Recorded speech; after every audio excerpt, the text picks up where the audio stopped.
Welcome into the most recent, the latest episode of Betting the Pitch, the NFL edition. I'm your host, Real_G Warner, joined by @A_Schnicker. We are 1-1 on our best bets last weekend, now 11-7 on the season. I unfortunately dropped the Houston Texans in very frustrating fashion on Thursday Night Football, but @A_Schnicker got us back with one of the most eventful, uneventful scores in a first half under ever possible. It's probably Yeah, exactly how you drew it up.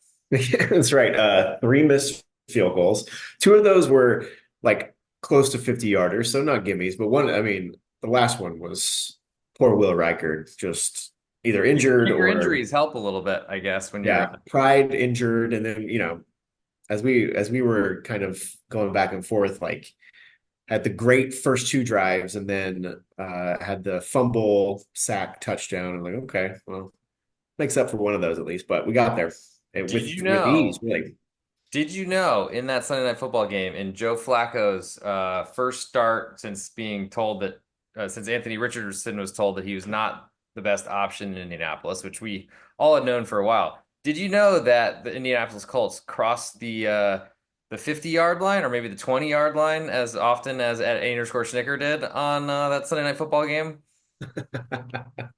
Because the only score I think was the Colts returning a fumble for a touchdown after a That's clothesline right. Yeah, that's to right. Sam Darnold, and then Um, not yeah. impressive. That's probably not how you draw it up if you're the Indianapolis Colts. We might get to them a little bit later in this program as we have some guaranteed games to speak to the standalones, and we do unfortunately have another Europe matchup. But this one Hey, we probably could we could call an audible and not discuss it if we don't want it. I mean, just saying.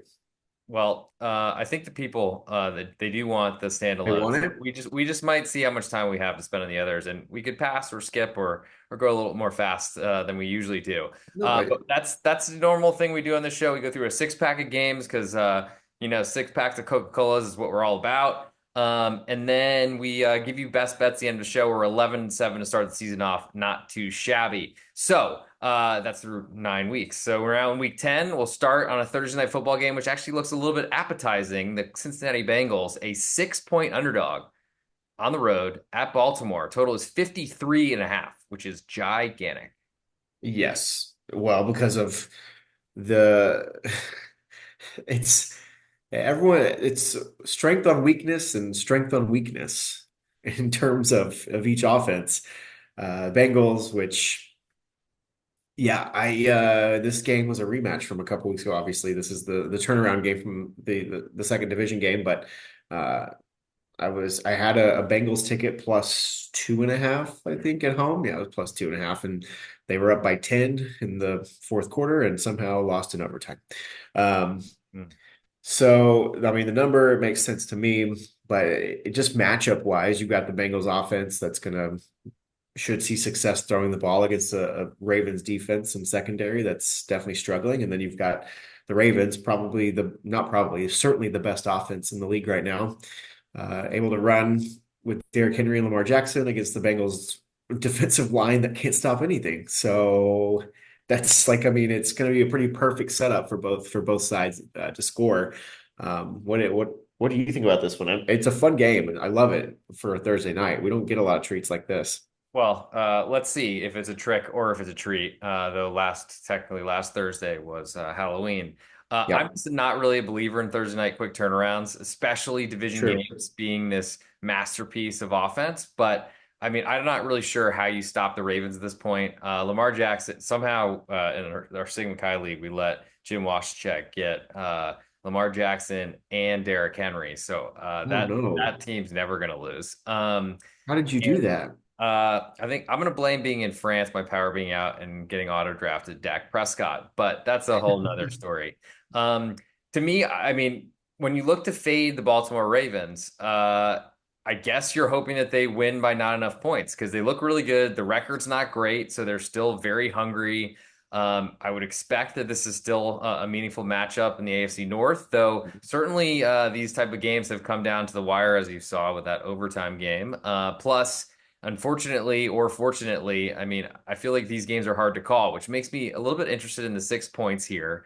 That's about the maximum that I've seen. Doesn't feel like we're I mean, it looks like we're moving towards 5.5, if anything, but I feel like the Ravens money will be flowing all day Thursday as we're recording this Wednesday evening, one day later than we normally do. But I guess we were deciding the future of our nation last night, and so that might throw things off a little bit. Though it didn't really seem to be much of a debate or anything in that sort of direction. But I've already I made had enough to work, tweets. so it No, wasn't really I'm not. even I'm observing not it. blaming you. I'm just saying what happened so that Yeah, people out there understand. But yeah. um, 53 and a half feels like a gigantic number. The Thursday night football automatic unders, those are certainly done now, or at least they ended a fairly long time ago, though I think the Jets and Texans did stay under last Thursday night. They stay under.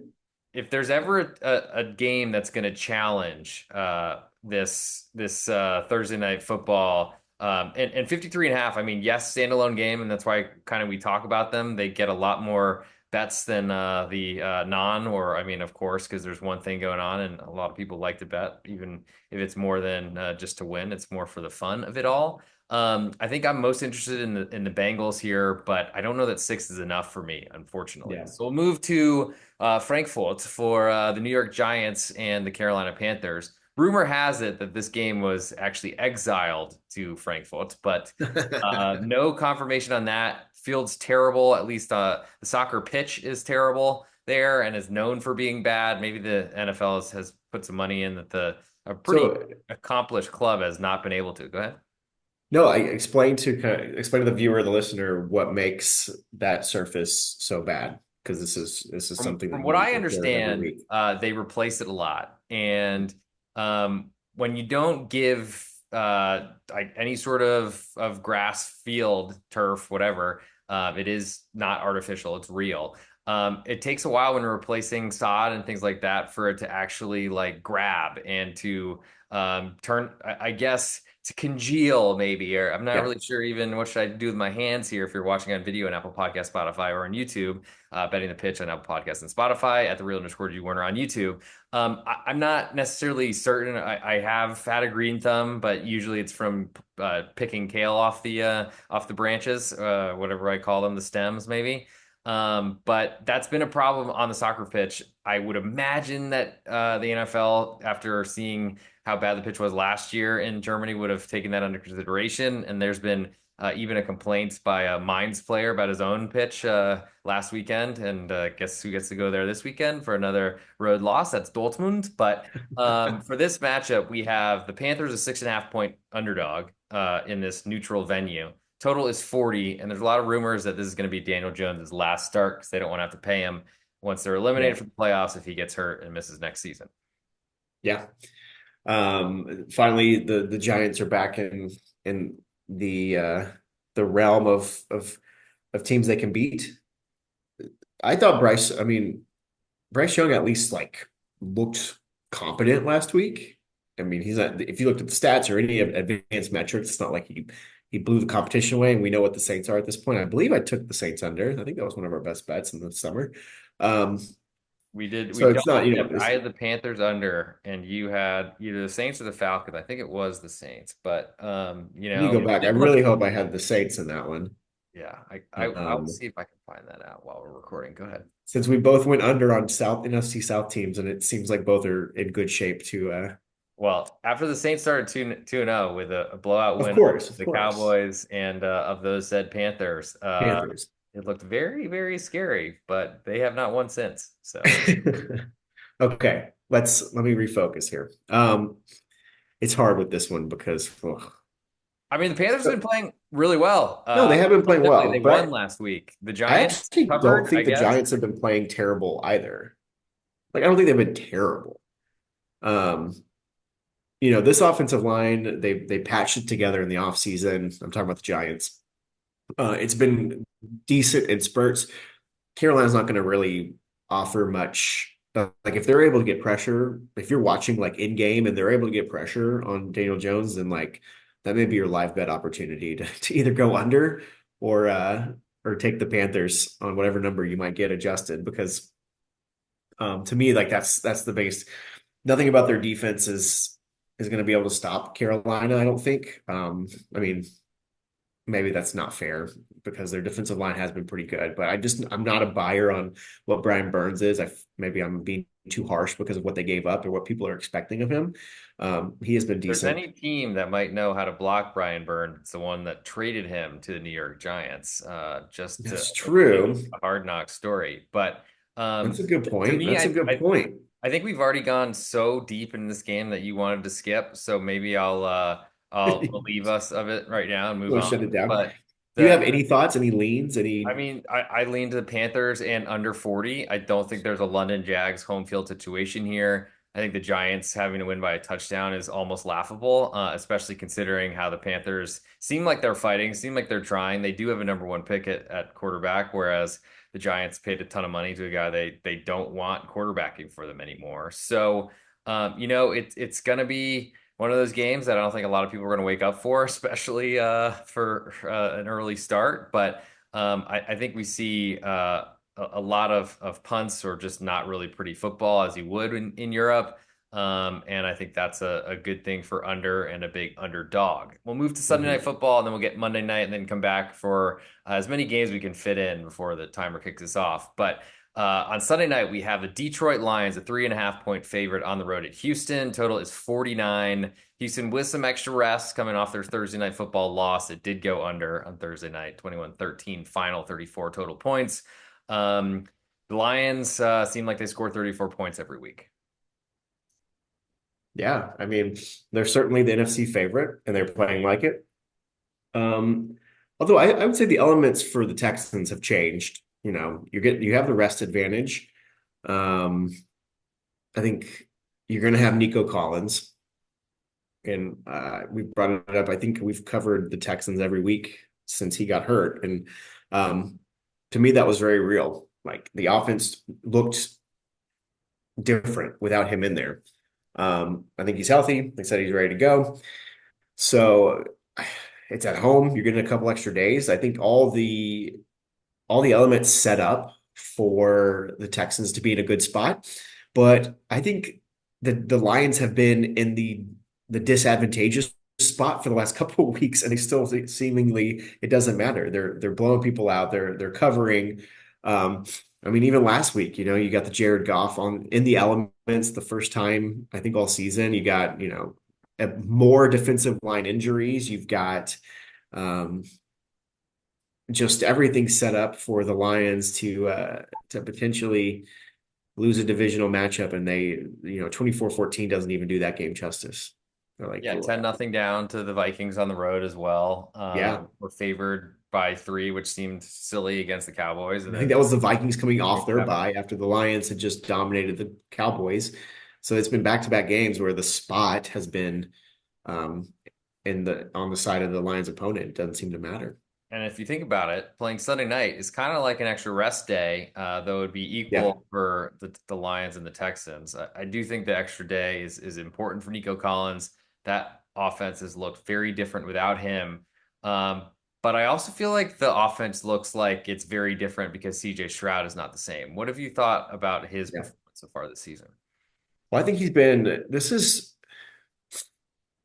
going back to his college, the game against Georgia, that was the Sugar Bowl, I want to say the semifinal game. It was like the most electric, the best I've ever seen him. And I feel like that's the CJ Stroud we saw for most of his rookie year. Decisive, but also had protection. And his offensive line is just not doing anything for him. They're just rotating guys through. People are getting injured. At some spots, I think you're down to like your third string like option. And he's clearly not comfortable. And I think not just is he not comfortable, but that's affecting his throwing motion. That's affecting his decision making. And that's not just going to change overnight. So again, like I think people want to have the idea like this is the CJ Stroud of last year. It's not. Doesn't mean he's not going to get it back and that he won't be a great quarterback in this league. But watching him so often in college, like these are some of the negatives in the scouting report that we're seeing this year. And yeah, Slovic is a young offensive coordinator. He needs to figure out what they need to do to get him on track, whether that's easy short passes or what to get this back going in the right direction. Yeah, it seems to me like maybe Bobby Slowick has been figured out, or at least Maybe. he doesn't seem to be as successful. Or to me, also from watching and living and dying by every play in that Thursday night football game, both on the Texans and on the New York Jets under 9.5 season wins, just felt like to me CJ Stroud was just missing open receivers left and right, Yeah. right and left, down the field, short anywhere it was. Had a really lackadaisical fumble for a guy that was just never going to turn the ball over his entire rookie season. Now he suddenly got into much worse habits. And I'm concerned that he's not the same guy. Maybe the offense changes with a first week back Nico Collins, but I think that's a deep threat. And to me, I feel like even with the injuries on the Detroit defensive line, it still feels like the Lions are getting the pass rush.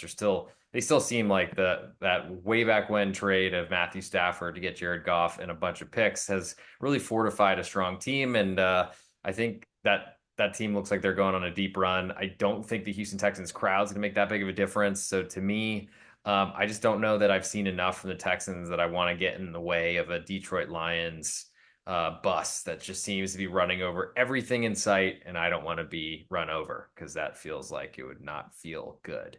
Moving to Monday Yeah. Night I Football mean, before we get through. Okay, you got something more you want to close with? no, it's we can. Okay, I we're will moving just say to the week one. Lions aren't. They're not a really like they're not a blitzing team. They're not. So I am interested to see like do they what kind of defensive strategy do they go with this? Because I think at some point the defensive line woes are going to catch up with them. There's no way they can keep masking this. So I'm interested just to see if the blitz rates And by they, increase. you mean the Texans. I mean the Lions' defensive line problems. Got it. The limitation Um, missing Hutchinson, and then that's going to force the Lions to blitz more, and they're going to get what's caught more, with their which pants down. the secondary, they added a lot of Carlton Davis, which may be hurt. Brian Branch, who may be suspended for a minute. Maybe he's not. We'll Maybe it see. was We'll just for that see. game. Haven't seen Anyways, that confirmed. um, I'm interested just to see what kind of defensive strategy they come with because it's not really a heavy blitz team, but they may need to blitz more down the stretch. We'll see. Well, even though I said I was moving on, whenever the Texans blitz with a coach who loves his corners, who had a really great first half against a pretty dead-looking New York Jets team, then every time he put them on an island, he got roasted. They got Yeah. roasted. I don't like that combination, but Jared Goff also is throwing like 15 passes a game. So feels like the Lions haven't needed to pass. We'll see. It's an indoor stadium, so that's good for Jared Goff's struggles, though he looked okay, very efficient last week, but ultimately was not getting a ton of yards nor a ton of domination from a quarterback who's still got a lot of questions. So I could see a Texans play here as 3.5 point home underdog, but it probably won't make it onto my card. And I don't really have much of a feel for the total just because the Lions look like they just name their score every week. Moving to Monday Mhm. night, we have the Miami Dolphins visiting the Los Angeles Rams. Dolphins only a 1 point underdog right now. Total is 50. Look ahead number had 2.5, which I thought was short, which kind of speaks to the Rams just being all over the place according to the odds the last few weeks. Were a pretty short underdog. I thought the Seattle on the road and then ended up closing a favorite only to lose in a game that was all over the place and probably Seattle dominated, but Geno Smith turned the ball over a ton. Mhm. What are you thinking about a Miami Dolphins team that went into Buffalo, were very fortunate from an interception on the 1 yard line that I guess sort of kept the Miami Dolphins in a game early and then ended up losing on a walk-off 61-yard field goal, it felt like, or maybe with a few seconds to go. But they were Yeah. very competitive with a Buffalo team that they had not been competitive with in a lot of meetings. Yeah. And our numbers were pretty far off, although all throughout the zeros. Because I had the Dolphins. I just haven't bought into this like the Rams hype that has just taken off. They beat the Vikings on a short week when the Vikings are having to travel across the country. And then yes, last week against Seattle, Geno Smith, if he, you know, makes two decisions two better decisions, I think that's a loss. So I feel like, It's a but I've still also, it's still a loss because they did lose in overtime, but it you're wouldn't right. be I think that's right. No, wait, the Rams won. no, Seahawks did. Seahawks, Rams. Oh, sorry. The Rams did win 26-20. What am I talking about? Yes, you're right. That must have been the time I was Um, getting in the Uber to leave the bar because I was like, no way is this game going to overtime, and then it did. Yeah, you're right. You're right. Sorry. So that is yeah, a you're leaving the that is a bar. That's that the is a part that, Rams win that sorry should not be a Rams win. That was a domination from the Seahawks, even though there's not a lot of offense in that game. and so, but I feel like doing this whole, doing this thing. We're covering we're watching all these games. We're covering this. We've been doing this for a very long time at this point. Um, the normal me is to say, okay, the Rams can't keep getting away with this. But that usually doesn't work out in my favor. Usually the teams that are like rolling and have the pieces, the talent to at least keep going, they usually keep going. And I'm not going to really like doubt Sean McVay. I'm not going to doubt what they have in the receiving core, even though the Puka Nakua just like ejection was absolutely ridiculous. And I'm not going to doubt like what Matthew Stafford still is. I just like haven't been as fired up about these last two results. It seems like everybody else in the market is. And I feel like the Dolphins, especially Tua right now, feels like he's got something to prove to whether that's like we've seen what that offense looks like with Tua versus with like Tyler Huntley or anything else. And I Unrecognizable. think However, this it's number yeah, now, I mean, it's not like there's going to be a bunch of Dolphins fans in Los Angeles because I don't even know that there are a lot in Miami itself. no, No no, Sun Field, no. I mean, this is pretty much just a neutral type of stadium event. It's like they're playing in Frankfurt, Germany, or something like that. Coincidentally, yeah, this happens to be in the United States of America and a team's home stadium. Long travel, long trip for Miami, coming off Orchard Park in New York, back to back. Uh, from Western New York, even if it's Western, it's not that far west compared to all the way out west in Los Angeles, City of it's Angels. true. It is Um, true. I, I mean, to that end, I'm amazed. I swear I must have like literally got into the Uber as kickoff happened in overtime, and very poor planning by me. But I didn't think that was going to happen, and the guy was outside, so I was like, well, I guess I got to go. Oops for I guess getting the winner wrong, but that does kind of change things a little bit because it makes the Rams look even shorter of a favorite considering Mhm. they got this big division win on the road in Seattle last week, which they were moved to a favorite, and yay, everything's perfect because the Rams were deserving of the win, but they weren't. They should have lost the game. However, there is something to say about Sean McVay, about his ability to get the best of his players. I mean, they didn't do much, but they're in a game without Puka Nacua on the road, who seems like the biggest, most important piece to them, which is part of why they beat Minnesota on that Thursday Night Football. Maybe Minnesota didn't really expect him to play because he kind of came out of nowhere, had a practice Yeah. window opened, and then all of a sudden was playing 3 days later. I just feel like I've made so much money betting against Miami this year. It's hard for me to look anywhere but fading them. And it's not like a great situation to be like, well, I've won 4 out of 5, so worst case scenario, I'm still profitable if I lose this one. Yeah. But Yeah. streaks do last for a long time. The Dolphins were able to cover the spread last week in a loss. But they can't really do that here. It's at best a push. They lose by a single point. So I'm still pretty interested in the Rams on Monday night. We have a little bit more juice on the Rams at home, in their sort of home stadium with a sort of home crowd.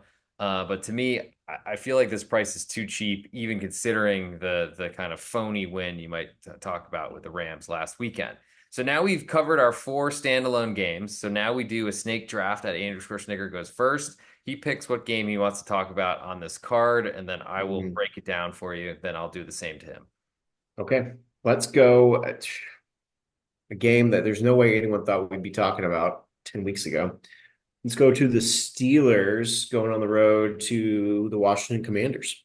Great choice. I wanted to talk about this one. So the Steelers are 2.5 point underdog. All the juice right now in the Washington Commanders. Could see this hit 3, though.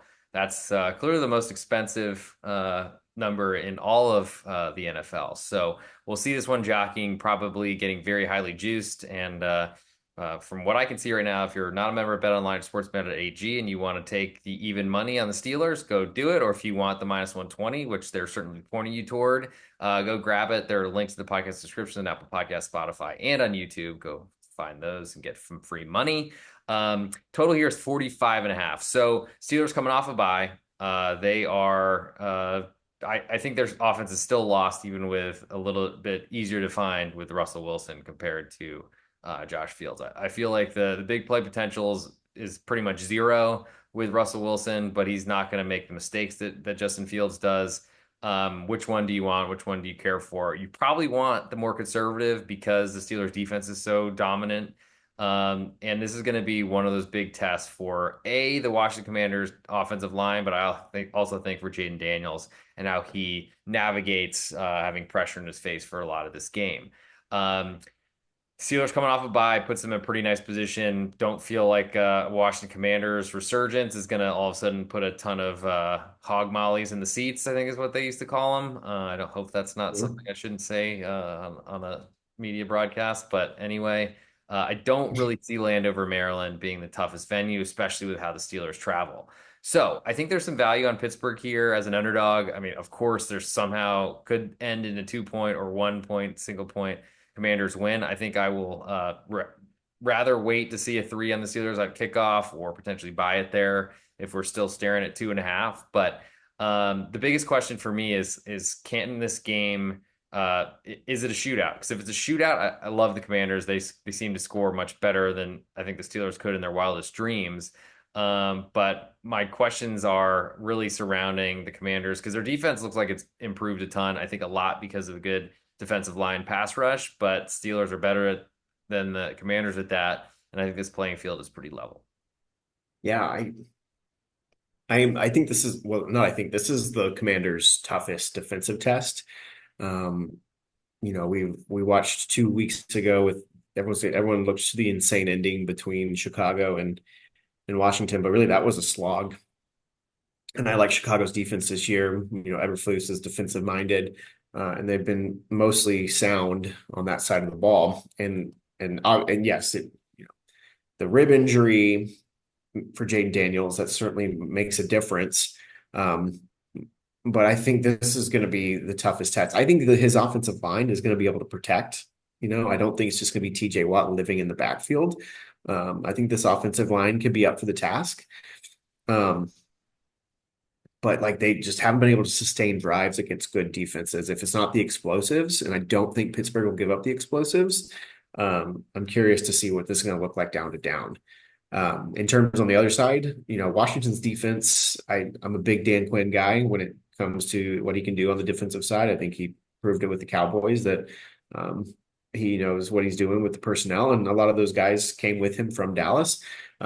They're just not there yet. It's 1 year in. They're still working through the system, but it's a mediocre defense, and I think that that's fine when you're facing the Steelers. Although Russell Wilson, like maybe everyone just kind of wrote it off, and he hasn't been amazing, but has been good enough these last what was it 2 games that he's played, two Yeah, starts. two games. I mean, I think don't.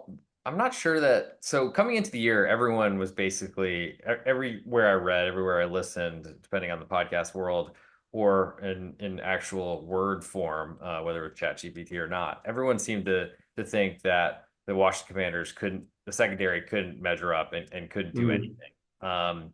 To me, I feel like we've seen that is not true, whether they've improved that significantly or maybe there was just a narrative that was picked up by seemingly everyone in the NFL media, fantasy sports, things of that nature. yeah. Um, Problem is, I don't know that a great secondary. I mean, you need it in every game, of course. You can't give up big plays, but against a Pittsburgh team that's gonna try their best to find ways to score points. I mean, they're just gonna try to. I mean, Russell Wilson to me isn't the guy that's throwing for 300 yards anymore. I think it's like 200 and change, maybe barely 200, and try to get the ball into the running back's hands, but. We haven't seen that much success. I feel like the Commanders, while I said I'm interested in the Steelers as an underdog, I think maybe I need that three because I want that push protection on a road team, though it's off a bye, and that certainly helps. The Commanders, we know they can kick field goals, which is also an issue for them because they struggle to put the ball in the end zone. But to me, I feel like a lot of this game points towards under the total, especially Mm, seeing a pretty tall number at 45.5 with I think a lot of that coming from Jaden Daniels and his fantasy and just maybe yeah. general appeal.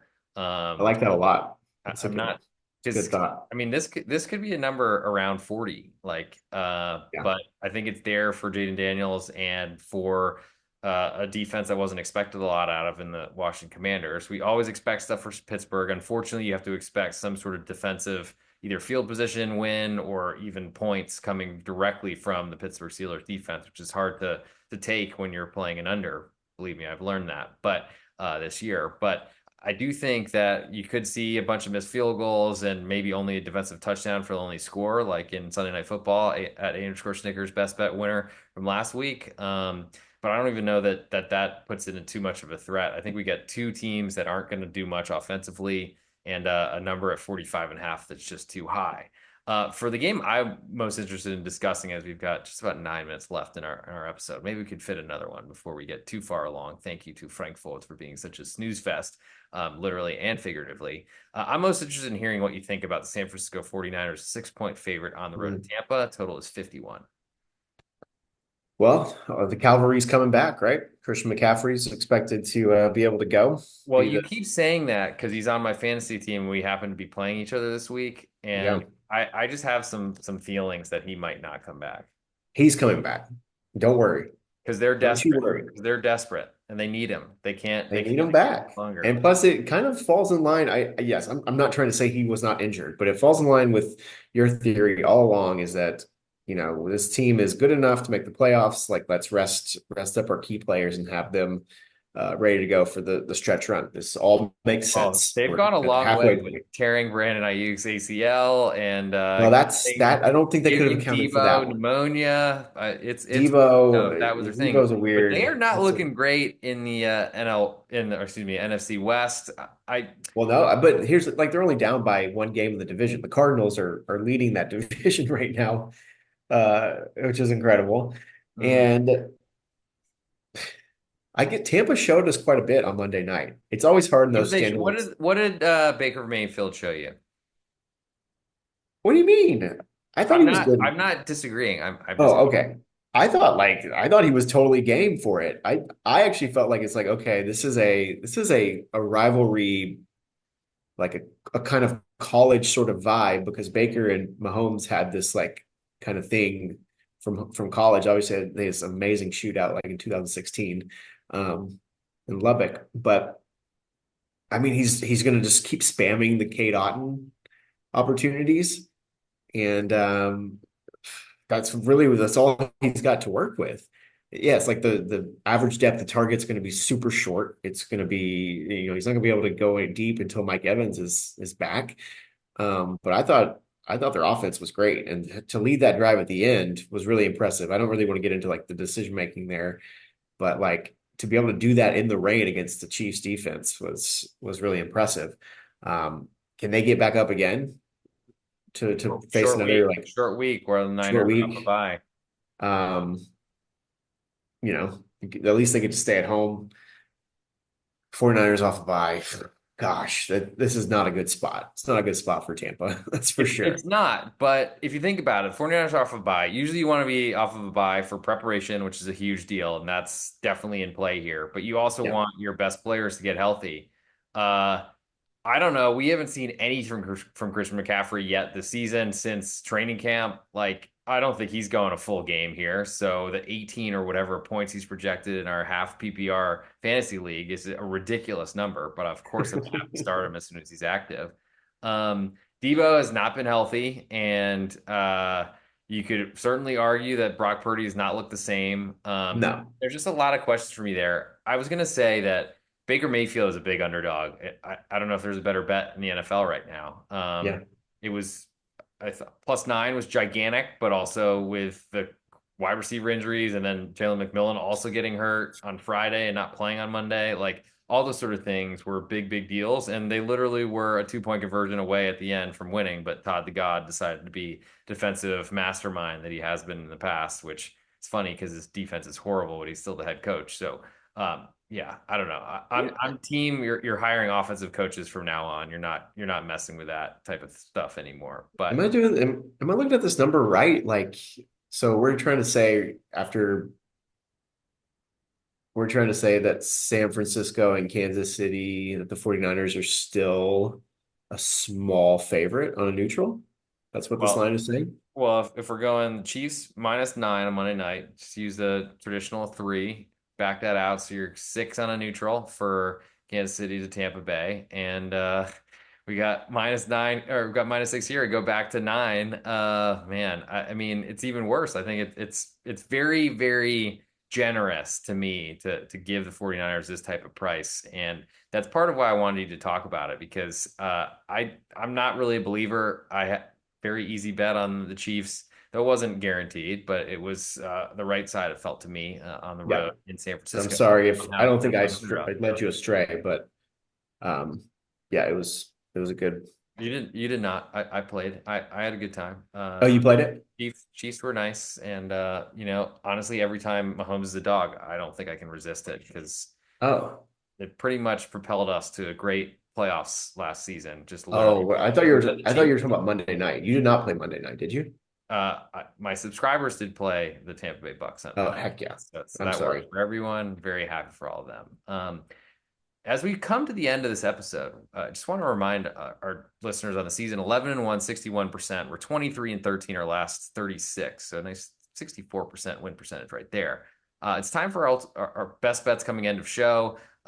If you are not subscribed to the podcast, please do so at the real_G Warner on YouTube, which is where you can also find a YouTube short, which I'll try to put out at a decent time on Sunday, unless we're doing a Thursday or even an early Sunday if you want to do a best bet from the Frankfurt game.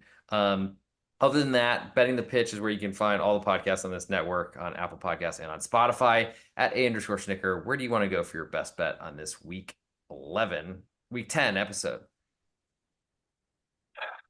We're gonna stick with our, we're gonna stick with the Colts a little bit here. Okay. Okay. Um, I'm gonna take the Colts +4 at home. It was a terrible, terrible performance for Flacco uh, against the Vikings defense that had extra time to prepare. He's coming in cold. I think it was a really bad spot, and I think we're going to see an overreaction. This has nothing to do. I think the Bills have been a really good team. Um, I think their road performance has been a little bit down, and I think Flacco can get right against this defense. So I'm going to take the Colts +4. I've been on the Colts. This is now twice in 3 weeks. And I feel good about that. So let's go with that.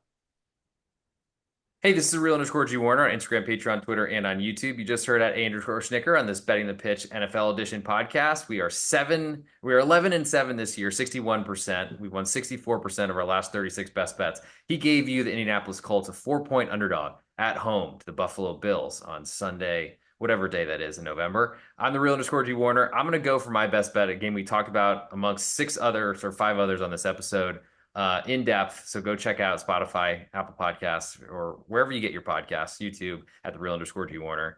And of course, my phone is full, so that doesn't even matter. So I'm just going to give you where I'm going.